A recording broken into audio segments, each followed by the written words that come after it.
আসসালামু আলাইকুম প্রিয় শিক্ষার্থীরা, দেখতে দেখতে আমরা আজকে অর্থনীতি লেকচার 3 তে চলে আসছি। আজকের ক্লাসটা অত্যন্ত গুরুত্বপূর্ণ তোমাদের জন্য।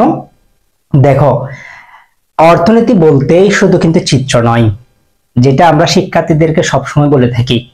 আমার শিক্ষার্থীদের যাদের আমরা ক্লাসরুমে পড়াই, তারা একটা সময় গিয়ে সেটা বুঝতে পারে যে আমাদেরকে বলে, স্যার অর্থনীতিতে অনেক বিশাল থিওরি কি রয়েছে, সিলেবাস রয়েছে, সেটা সে অনেক সময় বুঝতেও পারে না। অনেক সময় দেখা যায় শুধু অর্থনীতিকে চিত্র মনে করে অনেকেই থিওরি গুলা কি পড়ে না, কিন্তু থিওরি গুলা তুমি যদি ভালো করে যদি পড়ো, সেখান থেকে তুমি অনেকগুলা প্রশ্ন কিন্তু কি পেতে পারো, কমন পেতে পারো। ঠিক তেমনি আজকের যে ক্লাসটা আমরা করব, সেই ক্লাসটা যদি মনোযোগ দিয়ে তোমরা করো, অবশ্যই এখান থেকে তোমরা 11টা নাম্বার পেতে পারো। একদম পানির মতো সহজ এই বিষয়টা। তো আমরা একটু দেখি। দেখো, আজকের ক্লাস আমাদের এখানে কি দেওয়া হয়েছে। এখানে দেওয়া হয়েছে মৌলিক অর্থনৈতিক সমস্যা ও সমাধান, যেটা কিন্তু আমাদের প্রথম অধ্যায়ের একদম নাম, আমাদের শিরোনাম, অধ্যায় শিরোনাম যেটা, সে টপিকটা নিয়ে আমরা এখন আলোচনা করব। এরপর দেওয়া আছে অর্থনৈতিক ব্যবস্থা, গণতান্ত্রিক অর্থব্যবস্থা, সমাজতান্ত্রিক অর্থব্যবস্থা, মিশ্র অর্থব্যবস্থা, ইসলামী অর্থব্যবস্থা। আজকের ক্লাসে আমরা এই জিনিসগুলা আলোচনা করার চেষ্টা করব ইনশাআল্লাহ। তো সবাই মনোযোগ দিয়ে এবং ধৈর্য সহকারে এই ক্লাসটি করবা, সে প্রত্যাশা করছি। আচ্ছা, প্রথমে দেখা যাক আমাদের মূলত অভাবটা কেন হয়।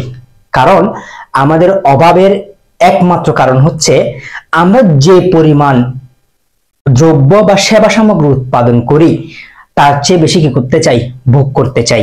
সে কারণে আমাদের অনেক বেশি কি অভাব দেখা দেয় সমাজে, ঠিক আছে। এখন দেখো, মৌলিক অর্থনৈতিক সমস্যা যে আমরা বলছি, সেই মৌলিক অর্থনৈতিক সমস্যাটা আসলে কি। দেখো, সীমিত সম্পদ ও অসীম অভাব এই দুইয়ের মধ্যে সমন্বয় সাধন করতে গিয়ে যেসব সমস্যার সৃষ্টি হয়, তাকে মৌলিক অর্থনৈতিক সমস্যা বলে। দেখো, এখানে কিন্তু দুইটা বিষয়। একটা বিষয় হচ্ছে তোমার সীমিত সম্পদ, এটা তোমার থেকে মেনে নিতেই হবে। আমাদের সম্পদ হচ্ছে কি সীমিত, অর্থাৎ আমাদের যে পরিমাণ সম্পদ রয়েছে, এর বাইরে আমাদের কারো সাধ্য নাই যে আমাদের সম্পদ কি করা, বৃদ্ধি করা, ঠিক আছে। আমাদের যে সম্পদ রয়েছে, সেই সম্পদের হয়তো আমরা কি করতে পারবো, বিকল্প ব্যবহার করতে পারবো আমাদের উৎপাদনের ক্ষেত্রে, ঠিক আছে। এবং এখানে আরেকটা সবচেয়ে বড় বিষয়, সেটা হচ্ছে তোমার এখানে অসীম অভাব। দেখো, মানুষের অভাব কিন্তু কি অসীম, সেটা তোমাদেরকে আমরা প্রথম দিনে বুঝাইছি। অসীম অভাব কাকে বলে? দেখো, একটা অভাব পূরণ হওয়ার সাথে সাথে যদি কি দেখা দেয়, অন্য একটি অভাব দেখা দেয়, তাই কি বলা হয়, অসীম অভাব বলা হয়। দেখো, তুমি একটা কি কিনলা, ধরো তুমি একটা মোবাইল কিনলা, তাহলে মোবাইল কেনার পর তোমার মনে হয়েছে যে আমার একটা কি প্রয়োজন, আমার এখন একটি ক্যামেরা প্রয়োজন। তাহলে এই যে অভাব, অভাব কিন্তু কি নাই, কোনো শেষ নাই, অভাব দিন দিন কি করতে থাকে, বাড়তেই থাকে, ঠিক আছে। তাহলে এই যে আমাদের অসীম অভাব একদিকে, আর আরেকদিকে হচ্ছে কি আমাদের সম্পদ হচ্ছে কি সীমিত। আমাদের এই যে সীমিত সম্পদ এবং এই অসীম অভাব, এই দুইটাকে সমন্বয় সাধন করতে গিয়ে যে সকল সমস্যায় আমরা পড়ে থাকি, সে সকল সমস্যাকে কি বলা হচ্ছে ভাইয়া, মৌলিক অর্থনৈতিক সমস্যা বলা হচ্ছে। এবার দেখো, পল স্যামুয়েলসনের মতে মৌলিক অর্থনৈতিক সমস্যা কয়টি ভাইয়া? 3টি। এটা মনে রাখবা, মৌলিক অর্থনৈতিক সমস্যা কয়টা? 3টা, ঠিক আছে। দেখো, তাহলে এই যে মৌলিক অর্থনৈতিক সমস্যাটা ধারণাটা ভাইয়া কে দিয়েছেন? পল স্যামুয়েলসন। এবং ওনার এই যে প্রকারভেদটাকে উনি বলেছেন, ঠিক আছে। আচ্ছা, এবার দেখো, তাহলে এই যে 3টি যে বলতেছি আমরা, আমাদের সমাজে যে মৌলিক অর্থনৈতিক সমস্যা দেখা দেয়, সেগুলো কি কি? দেখো, 1 নম্বর হচ্ছে কি উৎপাদন করা হবে, কিভাবে উৎপাদন করা হবে, কার জন্য উৎপাদন করা হবে। দেখো, এখানে 3টি ওয়ার্ড রয়েছে। প্রথমটা হচ্ছে ভাইয়া কি, দ্বিতীয়টা হচ্ছে কিভাবে, তৃতীয়টা হচ্ছে কি ভাইয়া কার জন্য। একটু বুঝো, একটু যদি বুঝতে পারো, এই টপিকটা একদম ক্লিয়ার হয়ে যাবে। দেখো, প্রথমে আমি যদি আমার অর্থনৈতিক সমস্যা নিয়ে আলোচনা করি, তার মধ্যে একটা যে প্রথম আমি সমস্যা ফেস করব, সেটি হচ্ছে আমি কি উৎপাদন করব। আমি কি উৎপাদন করব, প্রথম আমাকে সিদ্ধান্ত নিতে হবে কি আমি প্রথমে কি উৎপাদন করব সেটা। দেখো, তাহলে এখন 1 নম্বর ধরো আমি উৎপাদন করব, ধরো আমি ধরলাম যে লবণ। ধরো আমি কি করলাম, আমি লবণ উৎপাদন করব। ওকে, ঠিক আছে। আচ্ছা, এখন এই লবণটা আমি কিভাবে উৎপাদন করব, যে আমার এই লবণটা আমি কিভাবে উৎপাদন করব, আমি কি কম সময়ে উৎপাদন করব, আমি কি কম সময়ে উৎপাদন করব নাকি বেশি সময়ে উৎপাদন করব? এটা কি কম সময়ে করব নাকি বেশি সময়ে করব? দেখো, তাহলে আমি যদি কম সময়ে যদি উৎপাদন করতে চাই, তাহলে আমার শ্রমিক কি লাগবে? বেশি লাগবে। আমার শ্রমিক কি লাগবে? শ্রমিক কি লাগবে? বেশি লাগবে। আর আমি যদি বেশি সময় নিয়ে যদি উৎপাদন করি, তাহলে আমার কি লাগবে? শ্রমিক কি লাগবে? কম লাগবে। তাহলে এইভাবে কি তুমি উৎপাদন করবা? সেটা কি তোমার থেকে অবশ্যই কি নিতে হবে? সিদ্ধান্ত নিতে হবে।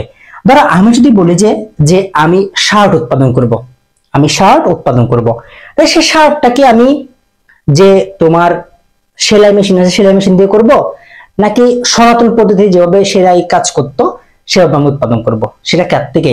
আমার থেকে সিদ্ধান্ত নিতে হবে। ঠিক আছে। এবং তৃতীয় নাম্বার দেখো, যেহেতু আমরা লবণের মধ্যে ছিলাম, আমরা লবণের উদাহরণটা একটু দেখি। তৃতীয় নাম্বার হচ্ছে ভাই কার জন্য উৎপাদন করা হবে। দেখো, আমাদের সমাজে কিন্তু তিন ধরনের কি রয়েছে, মানুষ রয়েছে। আমরা যদি হিসাব করি, দেখো এক নাম্বার হচ্ছে ভাই কি? উচ্চবিত্ত। আচ্ছা, দুই নাম্বার হচ্ছে কি ভাই? মধ্যবিত্ত। আর তিন নাম্বার হচ্ছে ভাইয়া কি? নিম্নবিত্ত। দেখো, ধরো লবণ হচ্ছে ভাই দুই রকম হয়ে থাকে। একটা লবণ হচ্ছে একদম ময়লা টাইপের, যেগুলো একদম তোমার জমি থেকে কি এই একদম তোলা হয়, এই অবস্থায় ধরো লবণের দাম থাকে কত টাকা? ধরো সর্বোচ্চ 10 থেকে 15 টাকা। ঠিক আছে, কয় টাকা ভাই? 10 থেকে 15 টাকা। তাহলে এরপর যখন এই লবণটাকে যখন কোনো একটা ফ্যাক্টরিতে নেওয়া হয়, যখন সেগুলোকে পরিষ্কার করা হয়, পরিষ্কার করে যখন এটাকে প্যাকেটজাত করা হয়, যেটাকে আমরা প্যাকেটজাত লবণ বলি আর কি। ঠিক আছে, তাহলে এই প্যাকেটজাত লবণটা এই 15 টাকা থেকে হয়ে যায় কত টাকা? ধরো 30 টাকা। দেখো, একটা লবণ যখন একদম অপরিষ্কার অবস্থায় থাকে, তখন সেটা থাকে কত টাকা? 15 টাকা কেজি। যখন সেটাকে পরিষ্কার করে যখন প্যাকেটজাত করা হয়, তখন সেই লবণের দাম কত হয়? 30 টাকা। তাহলে এই যে 15 টাকা করে যখন লবণের দাম, এই 15 টাকা দিয়ে উচ্চবিত্ত লবণটা কিনতে পারবে, মধ্যবিত্তও কিনতে পারবে, আবার নিম্নবিত্তও কিনতে পারবে। সমাজের প্রত্যেকটা মানুষ এই লবণ কিনতে পারবে। কিন্তু যখন আমি লবণের দাম যখন 30 টাকা করব, তখন হয়তো উচ্চবিত্ত কিনতে পারবে, মধ্যবিত্ত কিনতে পারবে, কিন্তু নিম্নবিত্তের পক্ষে কি এই লবণ কেনা হয়? সম্ভব নয়। তাহলে এই যে সমাজে কার জন্য তুমি উৎপাদন করবা, সেটা তোমার থেকে কিনতে হবে, সিদ্ধান্ত নিতে হবে। যারা এটা একদম বলে যাবা, তারা কি করবা? জাস্ট তিনটা ওয়ার্ড মনে রাখবা, কি, কিভাবে, কার জন্য। এই তিনটা জিনিস মনে রাখলে এই টপিকটা একদম ক্লিয়ার হয়ে যাবে। আচ্ছা, আমরা এতক্ষণ মৌলিক অর্থনৈতিক সমস্যার কথা বলছি। ঠিক আছে, এখন আমরা একটু দেখব এই মৌলিক অর্থনৈতিক সমস্যার সমাধানের আসলে উপায়গুলা কি কি, সমাধানের উপায় কি কি।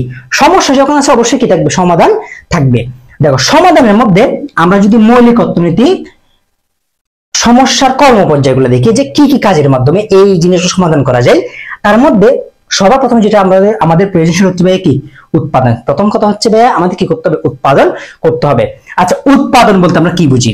উৎপাদন বলতে আমরা বুঝি তোমার উপযোগ সৃষ্টি করা, অর্থাৎ কোনো কিছু উপযোগ সৃষ্টি করাকে কি বলা হয়? উৎপাদন বলা হয়। তাহলে এই যে উৎপাদন, উৎপাদনের মধ্যে একটি সমাজের অর্থনৈতিক কর্মকাণ্ড কি করে?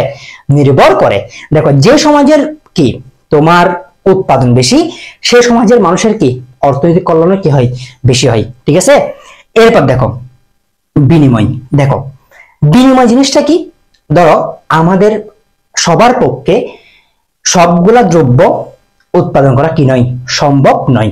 সে কারণে আমরা একে অপরের প্রতি কি? নির্ভরশীল। ঠিক আছে, একে অপরের প্রতি কি? নির্ভরশীল। তাহলে বিনিময় বলতে কি বুঝাই? বিনিময় বলতে বুঝাই তোমার দ্রব্য এবং সেবা সামগ্রীর হচ্ছে কি? স্থানান্তরকে। ঠিক আছে, দ্রব্য এবং সেবা সামগ্রীর হচ্ছে কি? স্থানান্তরকে। দেখো, কেউ যদি ধান উৎপাদন করে, সে ধানের পরিবর্তে ধানকে একজনের কাছে ধান স্থানান্তর করে কি কি বা হস্তান্তর করে কি কি নেই? ধরো গম নেই। তাই এটা হচ্ছে ভাই কি? অর্থনীতি বা একটি ভাই কি? বিনিময়। ঠিক আছে। আচ্ছা, এবার দেখো বন্টন। দেখো, বন্টন জিনিসটা হচ্ছে কি? দেখো, একটি সমাজে বন্টন জিনিসটা হচ্ছে কি? খুব বেশি গুরুত্বপূর্ণ। কিভাবে গুরুত্বপূর্ণ?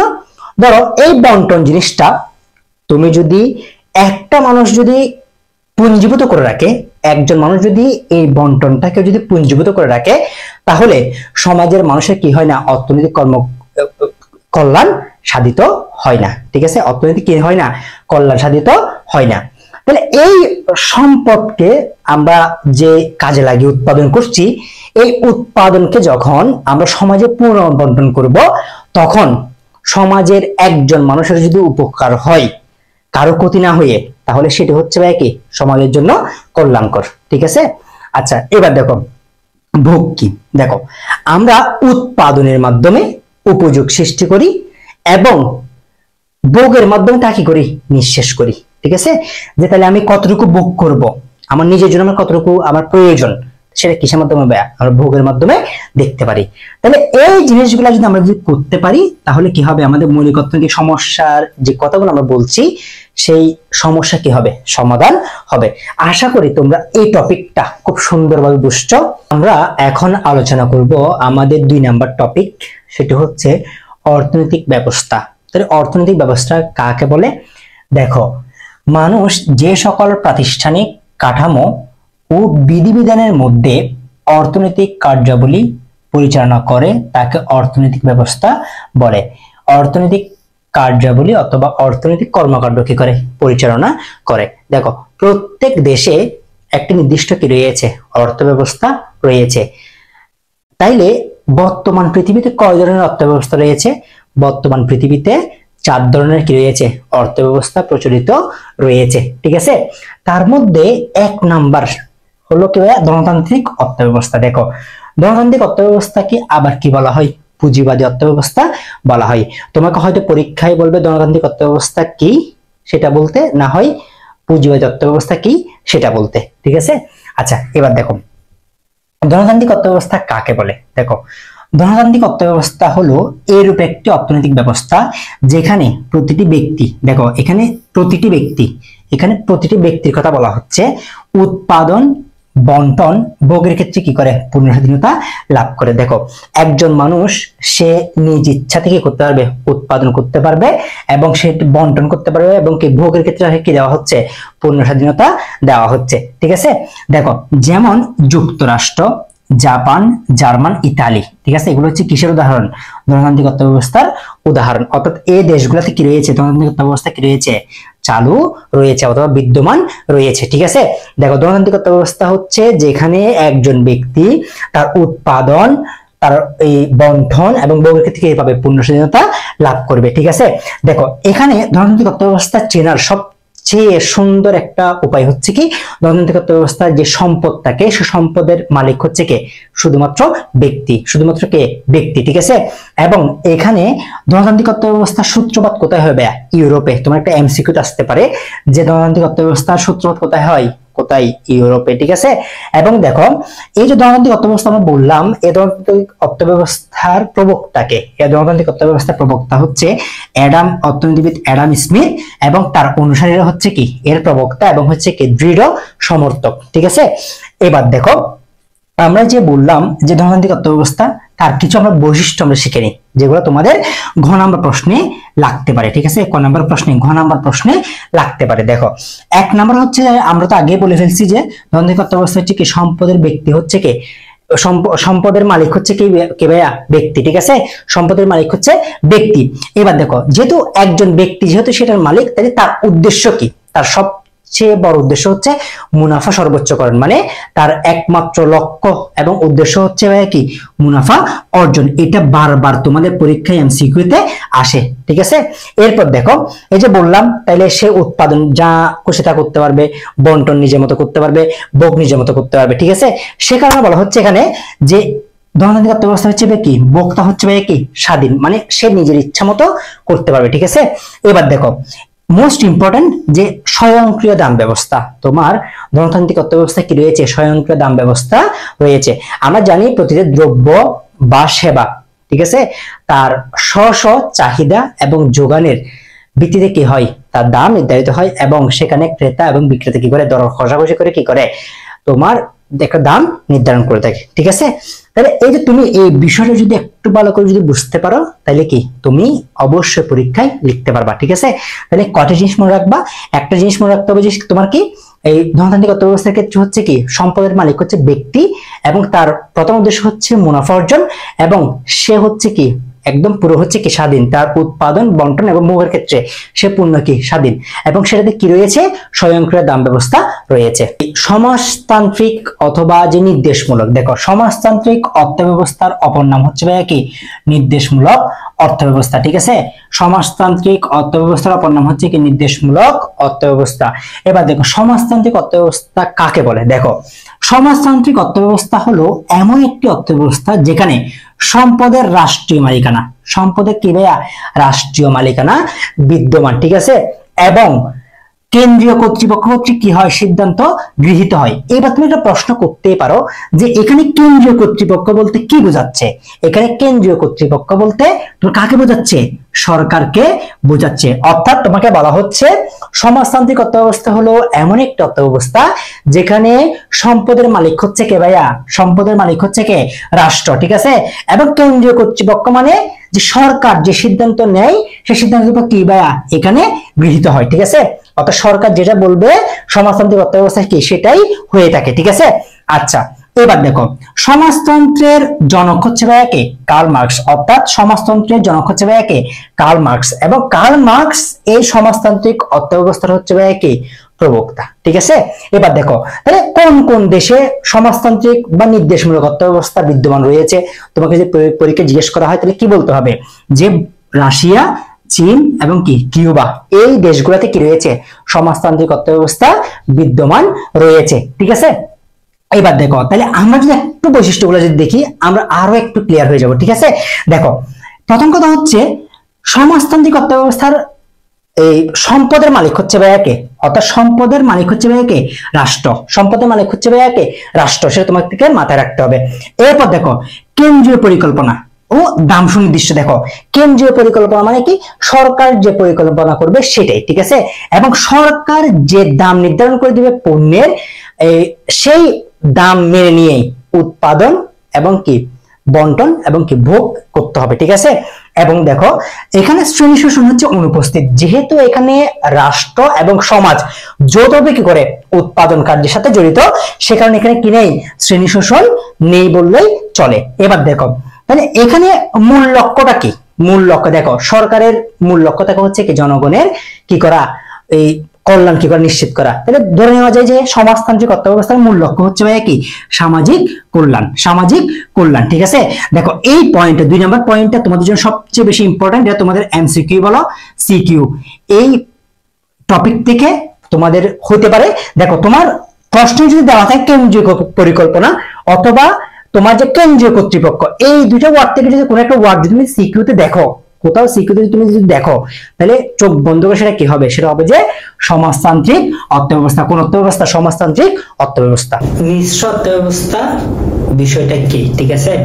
দেখো যদি তুমি আমাকে বলো এই 4টা টপিক গণতান্ত্রিক, সমাজতান্ত্রিক, মিশ্র, ইসলামিক, এখান থেকে কোনটা সবচেয়ে বেশি গুরুত্বপূর্ণ, এখান থেকে সবচেয়ে বেশি গুরুত্বপূর্ণ হচ্ছে এই মিশ্র অর্থব্যবস্থা, ঠিক আছে। এখান থেকে সবচেয়ে বেশি প্রশ্ন হওয়ার সম্ভাবনা বেশি, ঠিক আছে। এই টপিকটা যদি একটু মনোযোগ দাও একদম সহজ লাগবে তোমার থেকে, ঠিক আছে। দেখো মিশ্র মানে কি, অর্থাৎ মিশ্র মানে হচ্ছে কি যে তোমার কয়েকজন, আমরা সেটা জানি, ঠিক আছে। মিশ্র মানে কি ধরো কয়েকজন, ঠিক আছে। ধরো যে অর্থনৈতিক ব্যবস্থায় একদিকে বেসরকারি উদ্যোগ অপরদিকে সরকারি উদ্যোগ পাশাপাশি অবস্থান করে তাকে মিশ্র অর্থব্যবস্থা বলে। তো দেখো এখানে মিশ্র অর্থব্যবস্থার চরিত্র হচ্ছে 2টা, একটা হচ্ছে সরকারি আর একটা হচ্ছে বেসরকারি। অর্থাৎ যেখানে সরকারি প্লাস বেসরকারি উদ্যোগ সহ অবস্থান করবে, কাছাকাছি অবস্থান করবে, তাকে কি বলা হয় মিশ্র অর্থব্যবস্থা বলা হয়, ঠিক আছে। দেখো অনেকাংশে মিশ্র অর্থব্যবস্থা হচ্ছে তোমার ধনতান্ত্রিক এবং সমাজতান্ত্রিক অর্থব্যবস্থার সংমিশ্রণ, ঠিক আছে। এখন দেখো যেমন বাংলাদেশ, ভারত, পাকিস্তান সহ তৃতীয় বিশ্বের অনেক দেশ হচ্ছে কি মিশ্র অর্থব্যবস্থায় রয়েছে, ঠিক আছে। এদের অর্থব্যবস্থা হচ্ছে কি মিশ্র অর্থব্যবস্থা, ঠিক আছে। দেখো তাহলে বাংলাদেশের কি রয়েছে, যে মিশ্র অর্থব্যবস্থা রয়েছে। তোমাদের মনে রাখবা ঘ নাম্বার একটা প্রশ্নে, সিকিউর ঘ নাম্বার একটা প্রশ্নে, ঠিক আছে, একটা প্রশ্ন বারবারই ঘুরে ফিরে আসে, সেটি হচ্ছে বাংলাদেশে কোন ধরনের অর্থব্যবস্থা বিদ্যমান তা আলোচনা করো, ব্যাখ্যা করো, বিশ্লেষণ করো, যে কোনো একটা আসতেই পারে, ঠিক আছে। যদি বাংলাদেশে কোন ধরনের অর্থব্যবস্থা বিদ্যমান বলে, চোখ বন্ধ করে লিখবা হচ্ছে কি মিশ্র অর্থব্যবস্থা। কোন ধরনের অর্থব্যবস্থা? মিশ্র অর্থব্যবস্থা, ঠিক আছে। তাহলে মিশ্র অর্থব্যবস্থার বৈশিষ্ট্য কি? তাহলে আমরা ভাই মিশ্র অর্থব্যবস্থা কেমনি চিনব? যদি আমাদেরকে প্রশ্নে বলা হয় যে সরকারি উদ্যোগ, বেসরকারি উদ্যোগ, বা সরকার এবং কি সরকারি এবং কি বেসরকারি, যদি এই কথা যদি দুইটা ওয়ার্ড যদি থাকে, তাহলে আমরা কি ধরে নিব? সেটা হচ্ছে কি মিশ্র অর্থব্যবস্থা, ঠিক আছে। তাহলে এখানে কি ভাই সরকারি ও বেসরকারি কি খাতে সহাবস্থান, দুইটা কি একসাথে অবস্থান করে। সম্পদের ব্যক্তি মালিকানায় সরকারি নিয়ন্ত্রণ, ঠিক আছে। তারপর দেখো শ্রমিকদের স্বার্থ সংরক্ষণ, যেহেতু এখানে সরকার সহ অন্তর্ভুক্ত, সেক্ষেত্রে সরকার যে শ্রমিকদের যে স্বার্থ সংশ্লিষ্ট বিষয় রয়েছে সেগুলোতে নজরদারি করে, ঠিক আছে। তারপর সামাজিক নিরাপত্তা কি বিদ্যমান, এবং সর্বশেষ যে জিনিসটা সেটা হচ্ছে কি ভোক্তার স্বাধীনতা। ভোক্তার স্বাধীনতা মিশ্র অর্থব্যবস্থায় রয়েছে। ইসলামী অর্থব্যবস্থা বিষয়টা কি, ঠিক আছে। দেখো ইসলামী অর্থব্যবস্থা হলো একটি সামাজিক বিজ্ঞান। দেখো ইসলামী অর্থব্যবস্থা একটি কি সামাজিক বিজ্ঞান, ঠিক আছে, যা ইসলামের আলোকে, কিসের আলোকে ভাইয়া? ইসলামের আলোকে মানুষের অর্থনৈতিক সমস্যাগুলি কি করে আলোচনা করে, ঠিক আছে। ইসলামী অর্থব্যবস্থা হলো একটি সামাজিক বিজ্ঞান যা ইসলামের আলোকে মানুষের অর্থনৈতিক সমস্যাগুলি কি করে আলোচনা করে। দেখো কোন কোন দেশে ইসলামিক অর্থব্যবস্থা রয়েছে? একটা হচ্ছে ভাইয়া সৌদি আরব, ইরান, কুয়েত, ঠিক আছে। এই দেশগুলোতে কি রয়েছে? ইসলামিক অর্থব্যবস্থা বিদ্যমান রয়েছে, ঠিক আছে। এবার দেখো ইসলামী অর্থব্যবস্থার বৈশিষ্ট্য কি। দেখো ইসলামী অর্থব্যবস্থার বৈশিষ্ট্যগুলো কি কি দেখো, আমি যদি বলি ইসলামী শরীয়তের ভিত্তিতে কি পরিচালিত। দেখো ইসলামী অর্থব্যবস্থা কিসের মাধ্যমে পরিচিত? ইসলামী শরীয়তের ভিত্তিতে পরিচালিত, ঠিক আছে। দেখো তাই ইসলামী অর্থব্যবস্থায় সম্পদের মালিক হচ্ছে কে? আল্লাহ। এই সম্পদের মালিক হচ্ছে কে? আল্লাহ, ঠিক আছে। এবার দেখো সম্পদ উপার্জন, দেখো সম্পদ উপার্জন, উৎপাদন, সম্পদ উপার্জন, উৎপাদন এবং ভোগ, ঠিক আছে। এর ক্ষেত্রে হালাল হারামের কি রয়েছে? বিধান রয়েছে, অর্থাৎ হালাল হারামের কি রয়েছে? বিধান রয়েছে তোমার সম্পদ উপার্জন, উৎপাদন এবং ভোগের ক্ষেত্রে, ঠিক আছে। এবং ইসলামী অর্থব্যবস্থায় কঠোরভাবে কি করা হয়েছে? সুদকে নিষিদ্ধ করা হয়েছে, কারণ আল্লাহ সুবহানাহু ওয়া তাআলা বলেছেন কি যে সুদ ব্যবসাকে হালাল করেছেন, সুদকে কি করেছেন? হারাম করেছেন। এবং এখানে অপব্যয়কে কি করেছেন? যে নিন্দা করেছেন। ইসলামী অর্থব্যবস্থায় হচ্ছে কি যে অপব্যয় হচ্ছে কি নিন্দনীয়। কিরকম? আল্লাহ তাআলা কি অপব্যয়কারীদের কি করেন না? পছন্দ করেন না, ঠিক আছে। এরপর দেখো এখানে জাকাত, ফিতরা, জিজিয়া, সদকা, ওয়াকফ প্রভৃতির মাধ্যমে কি করা হয়েছে? ধনী দরিদ্রের আয় বৈষম্য কি করা হয়েছে? হ্রাস করা হয়েছে, ঠিক আছে। এবার দেখো যেখান থেকে একটা এমসিকিউ তোমাদের আসতে পারে যে ইসলামী অর্থব্যবস্থার উৎস কয়টি? ইসলামী অর্থব্যবস্থার উৎস হচ্ছে কয়টি? চারটি। এক নম্বর হচ্ছে পবিত্র কুরআন, দুই নম্বর হচ্ছে হাদিস বা সুন্নাহ, তৃতীয় নম্বর হচ্ছে কি ইজমা বা ঐক্যমত, চার নম্বর হচ্ছে ভাই কি কিয়াস, ঠিক আছে। আচ্ছা তোমাদের একটা এমসিকিউ তোমাদের বারবারই পরীক্ষা ঘুরে ফিরে আসে। দেখো একটা এমসিকিউ পরীক্ষা বারবার ঘুরে ফিরে আসে যে জাকাতের পরিমাণ সম্পদের কি হবে? 2.5%। এই প্রশ্নটা এমসিকিউ তোমাদের অনেকবার আসে। আমরা আমাদের যে অর্থ ব্যবস্থা ছিল সেটা আমরা চারটায় শেষ করেছি। এখন আমরা একদম তোমাদের এক চার্টে আমাদের যে অর্থ ব্যবস্থা রয়েছে সেই অর্থ ব্যবস্থা আমরা শেষ করাবো। দেখো এখানে কি দেওয়া আছে, এক চার্ট অর্থনৈতিক ব্যবস্থা। তুমি যদি এখানে একটা চার্ট দেওয়া আছে, এই চার্টটা যদি তুমি মুখস্থ রাখতে পারো, তোমার অর্থনৈতিক ব্যবস্থা একদম ইজি হয়ে যাবে। যেখান থেকে প্রশ্ন হবে হোক তুমি উত্তর দিতে পারবা। ঠিক আছে, এই যে আমাদের অর্থনীতি হ্যাক্স বইয়ের তোমার 22 পৃষ্ঠায় এই তোমাদের চার্টটা দেওয়া আছে। আমি চার্টটা তোমাদেরকে এখানে একটু দেখাচ্ছি। দেখো প্রথম হচ্ছে ধনতান্ত্রিক অর্থব্যবস্থা। ঠিক আছে, তাহলে ধনতান্ত্রিক অর্থব্যবস্থা আমরা কি জানি ভাইয়া?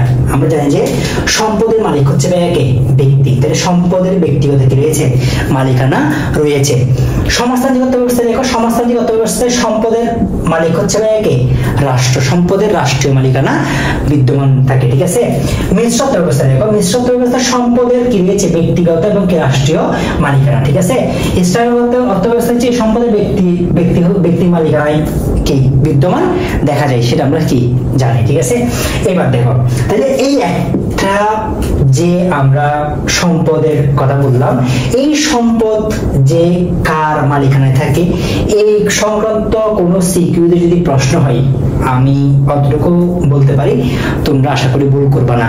ধরো তোমাকে এই সম্পদের ব্যক্তিগত মালিকানা, সম্পদের রাষ্ট্রীয় মালিকানা, ব্যক্তিগত রাষ্ট্রীয় মালিকানা, এভাবে একটা হিন্ট তোমাকে দিতে পারে। ঠিক আছে, তুমি দেখে শুনে বুঝে কি করবা? উত্তর করবা। এবার দেখো 2 নম্বর দেখো মূল লক্ষ্য। দেখো এখান থেকে এই লাইনটা থেকে, এই চারটা থেকে যেকোনো একটা তুমি কি পেতে পারো, একটা এমসিকিউ তুমি কমন পেতে পারো। ঠিক আছে, দেখো ধনতান্ত্রিক অর্থব্যবস্থার উৎপাদনকারীর মূল লক্ষ্য হচ্ছে কি? মুনাফা অর্জন। ঠিক আছে, সমাজতান্ত্রিক অর্থব্যবস্থায় এই একজন উৎপাদনকারীর মূল লক্ষ্য হচ্ছে কি? সামাজিক কল্যাণ। তারপর মিশ্র অর্থব্যবস্থা হচ্ছে মুনাফা অর্জন কি? সামাজিক কল্যাণ। ঠিক আছে, এবং ইসলামিক অর্থব্যবস্থা হচ্ছে ভোক্তার উপর জুলুম না করে কি করে? মুনাফা অর্জন করে। ঠিক আছে, অর্থাৎ দ্রব্যের দাম বেশি না রেখে ভোক্তাকে কি জুলুম না করে কি মুনাফা অর্জন করে। ঠিক আছে, এবার দেখো কোন কোন দেশে, এখান থেকে যদি ভাগ করা থাকে এখান থেকে একটা এমসিকিউ তুমি পেতে পারো যে কোন কোন দেশে কি রকম অর্থব্যবস্থা বিদ্যমান রয়েছে। দেখো তাহলে ধনতান্ত্রিক অর্থব্যবস্থা কি থেকে রয়েছে? যুক্তরাষ্ট্র এবং হংকংয়ে রয়েছে ধনতান্ত্রিক অর্থব্যবস্থা বিদ্যমান। চীন কিউবাতে হচ্ছে সমাজতান্ত্রিক, বাংলাদেশ ভারতে হচ্ছে কি মিশ্র, সৌদি আরব ইরানে হচ্ছে কি ইসলামী অর্থব্যবস্থা বিদ্যমান রয়েছে। এবার দেখো ধনতান্ত্রিক অর্থব্যবস্থার ক্ষেত্রে ভোক্তা স্বাধীনতা রয়েছে, সমাজতান্ত্রিক অর্থব্যবস্থা হচ্ছে চাহিদার উপর নিয়ন্ত্রণ, মিশ্র অর্থব্যবস্থা হচ্ছে ভোক্তা স্বাধীনতা, ইসলামী অর্থব্যবস্থা হচ্ছে কি হালাল হারামের বিষয় থাকে ভোক্তার উপর। দেখো ভোক্তার উপর কি থাকে ভাইয়া? হালাল হারামের বিষয়টা ন্যস্ত থাকে। ঠিক আছে, এরপর দেখো তোমার ধনতান্ত্রিক অর্থব্যবস্থার ক্ষেত্রে হচ্ছে স্বয়ংক্রিয় কি ভাইয়া? দাম ব্যবস্থা। সমাজতান্ত্রিক অর্থব্যবস্থা হচ্ছে কেন্দ্রীয় কর্তৃক দাম। এখান থেকে একটা সিকিউ আসতে পারে, আমি তোমাদেরকে বারবার বলছি কথাটা। মিশ্র অর্থব্যবস্থা হচ্ছে স্বয়ংক্রিয় দাম ব্যবস্থা, ইসলামিক অর্থব্যবস্থা হচ্ছে কি স্বয়ংক্রিয় দাম ব্যবস্থা। আজকের ক্লাসটা এতটুকু। যারা মনোযোগ দিয়ে আজকের ক্লাসটা সম্পূর্ণ দেখেছো, সম্পূর্ণ নোট করে করে পড়বা, তাহলে দেখবা তোমার এই যে অর্থনৈতিক ব্যবস্থা যে আমরা বললাম, এই অর্থনৈতিক ব্যবস্থা নিয়ে কোনো সমস্যা থাকবে না ইনশাআল্লাহ।